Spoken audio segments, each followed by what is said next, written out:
254, possibly. Okay, we have Tim Lynn on the phone who maybe can weigh in on what's going on, especially since we don't know what the want is on this vehicle. All we know is that this vehicle is being pursued. Tim?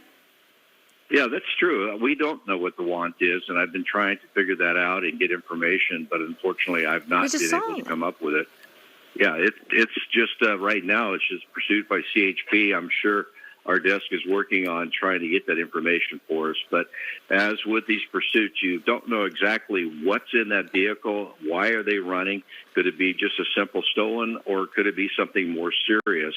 And right now with the Skyfox zooming in on that license plate, trying to figure out who owns that vehicle, hopefully they're going to be able to get some more information from that information that they just received. Well, Tim, we got some updated information that suggests that the want was that there was no license plate. Even though Skyfox was able to zoom in enough for us to read a license plate, it looked like an out-of-state license plate. It didn't look like a California license plate. And then also no lights, which it appears the car has headlights and is flashing its emergency lights. So do they often get the want wrong? Like perhaps it started that way and then they need to amend?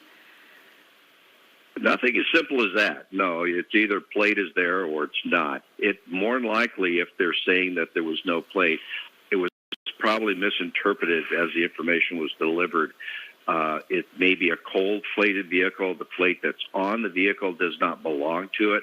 Now, as far as the lights being out, yeah, they could have been out at the beginning of this. That's what drew the officers' attention to that vehicle. And when they ran that plate, it came back to some other type of vehicle. That's a possibility as well. But yeah, the fact that they're saying there was no plate on it and now they're magically there is one, that seems a little bit too far out for it right now. And you mentioned the hazard lights on. Well, I've seen many drivers do this for whatever reason they do it. It's just something that you have no idea why.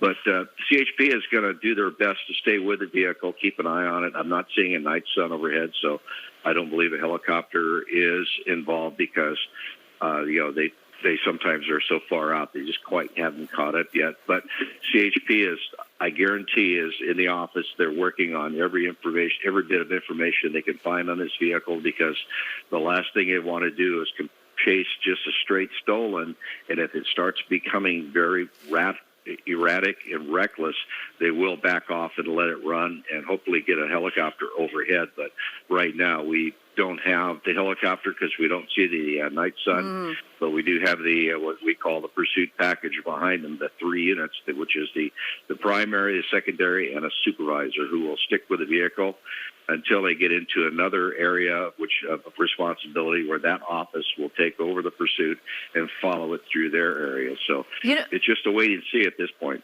Tim, sorry for interrupting, but at first we were thinking that this vehicle was quite dirty. Now on second look, I'm wondering whether there's some kind of film. When you get your car repainted, oftentimes they will cover it with some kind of film, a protective film. Doesn't it have that kind of look? It doesn't look like straight dirt. It looks like it's somehow occluded, like it's covered up. But I don't know why there would be a situation like that, and I don't know whether or not that was what drew the attention of the CHP, because it is kind of obscuring the license plate. We could see it, but it's not exactly like it's clean. Well, no, they do have that plastic. They do the heat shrink over vehicles that are being transported, so that could be what that is on the trunk lid there, or the hatch lid that you're seeing. And as far as the out-of-state plate, I can't tell exactly what kind it is, but hopefully they'll be able to get the information on that. But going back to your first set about it driving without lights and not having a license plate, it's obvious that there is a plate on board, but it's more likely going to be the fact that that plate doesn't belong to that vehicle. And looking at it closer now, it does look like that white heat shrink wrap that they put on vehicles that are being transported different places. So this could have been taken from a transport. It could have been taken from a car lot that hadn't been quite processed yet. Who knows what the origin of this vehicle is? But CHP has found the probable cause enough to try to stop it, and now they're going to stay with it until they figure out what's inside there. As I said, when you get into a pursuit as a police officer, and from personal experience, you have no idea who's in that vehicle. It goes by you fast. It goes by you blacked out. It goes by you, and something sticks out about that vehicle. This situation where there was no lights. I mean, that's something that you're going to go look at, because drunk drivers often drive without their lights, and people who are impaired will drive without their lights. So that's one thing you kind of look for, and you do a little more investigation. Then when you turn on the lights behind them to pull them over to check on that driver, they take off. Well, that just ups the ante as far as the charges are concerned. Now you have right now misdemeanor evading, because this person is not really driving that fast or that erratic to where it can get into the felony stage. But now it's a point of, okay, you've now upgraded this. We're going to stay with you until we get you stopped and figure out exactly what's going on in that car. So that officer is directly behind them. All they know right now is they have somebody who's not yielding to an emergency vehicle, and they're going to stick with it until they can develop more information or get this car stopped and then talk to that driver to figure out what is going on. So, yeah, and you have to flex with the situation. Sure. Meantime, if you're just joining us, we're following this car. We're not quite sure why CHP is following the car, other than the initial want had to do with no license plate, no lights. Meantime, it's not as if, Marla, that the car is going at an excessive speed. No, and Tim, you just brought up that point that it's driving fairly decently, if you will. I was going to ask, what do you make of the driver's behavior, other than the flashing lights on, which is odd, but it's not the first time we've seen that before. But nonetheless, driving within the speed limit, even under, mind you, when we did pick it up, it was 80 plus miles per hour. But since then, sort of backed off the speed. Well, you don't know. And like I said, the person is not trying to get away at this point. It's just trying to delay the inevitable. They're going to get stopped. They're going to be questioned and more likely now be arrested for evading. But they're not driving at a way that they're frantic or desperate to get away. Like we've watched so many pursuits where they're at 105, 110 miles an hour on the freeway, weaving in and out of traffic. This driver is deciding to run at freeway speeds. I mean, 59 miles an hour on the freeway is very slow, even though the speed limit is at 55 or 65. Now you saw the unit go by. Yeah. They're going to get ahead and try to clear traffic in front, and also make sure that things ahead are clear, because they want to keep the other drivers out of the way. And now CHP does have their areas where, if it comes up to a point, they could use a spike strip. If he slows down, this driver slows down a little bit more, they could use the pit maneuver. There's several things that they can do, and CHP is going to try their best to get this stopped, because one, they don't want to put other people in danger, and two, they want to make sure that they get this person in custody with the least amount of damage to anybody else on the freeway. Now, so you see we're backing out, and being a former helicopter pilot for the news, I can tell you right now the weather is now going to be a concern, because the weather through the basin has been very bad all day. And I've just checked the weather or the radar.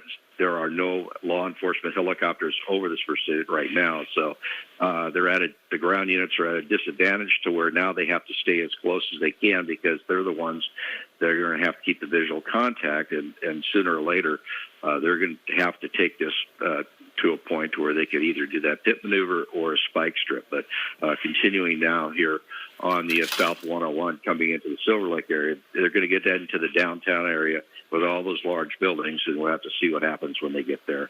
Yeah, so we first got wind of this. This was in Encino. We picked it up live on the air just about 10 minutes ago in Sherman Oaks. So now we are nearing the Silver Lake area, downtown Los Angeles. We'll see if they stay on the 101 South as that CHP cruiser getting a little bit closer. And as we pulled out, Tim and Susan, we noticed there were at least, what I counted, four black and white CHP units behind said driver, the suspect here. The one unsure of, there are some reports that that plate is out of Minnesota, for what it's worth, working to confirm that. So it could be a Minnesota plate. It's just interesting, and you have a really keen eye there to point out, Susan, that doesn't, after all, look like dirt. It looks like some sort of a film on the back of the vehicle, which, Tim, you say could be off a transport vehicle. So for all we know, this could be a stolen vehicle. That's pure speculation at this point. We are working to get more information. It's just so interesting about the emergency, the flashers, like, the person inside must know that the flashers are on. Why take that tact, Tim? Any theories as to why the emergency flashers would be on? You never know. With folks that you chase, you have no idea what's going through that brain of that driver and what is going there. I've seen it many times where for some reason they turn on the flashers, and I don't know if it's a situation where you have somebody like this who's just driving normally. They're trying to alert people around them to stay away because I'm not going to stop, that type of thing. And what you saw there when you saw the unit came up real close to him, that was the handoff probably from the Valley Division into the Central Division. So I saw that unit come off the on-ramp and then pull in front of the first unit. And so look that at the was that speeds handoff now. office. Yeah. Speeds have picked up quite a bit here. And a lot of that speed, when you see it jump up there to 130, that's the movement of the camera. And the camera has a sensor in it that picks up on movement of the objects in the frame. And if they move the camera in a certain way and it's at a certain angle, I see. it will cause that to jump way Look up, at and the you have to fog. wait for it to settle down. Yeah, you see right there, the fog is getting in there. You're going to start seeing the landing light from Skyfox here probably flashing in that soup as they're pulling into it, and it's going to get worse as they continue south. So we may lose our helicopter here shortly, but right now, just the CHP trying to stick with it. It is picking up speed and going around traffic, and it looks like it's that driver is now getting into that mode where I'm trying to get away from him, not just stall the arrest, but now whipping in through traffic around cars in the street. And the problem now is you have the visibility going down, and that fog will then come down to the freeway to where now you'll have limited visibility as he's driving along, or the driver is going along. Right. So that's going to add to the danger. But you can see right here, Skyfox is pretty much going to have to. Looks Pull like away. it's going to have to bail out. And that is part of the downtown area. That's where the 101 goes, and then the high rises also start to affect visibility. But for sure, what's going on right there is the fog, and that's going to affect the ability for Skyfox to stay overhead.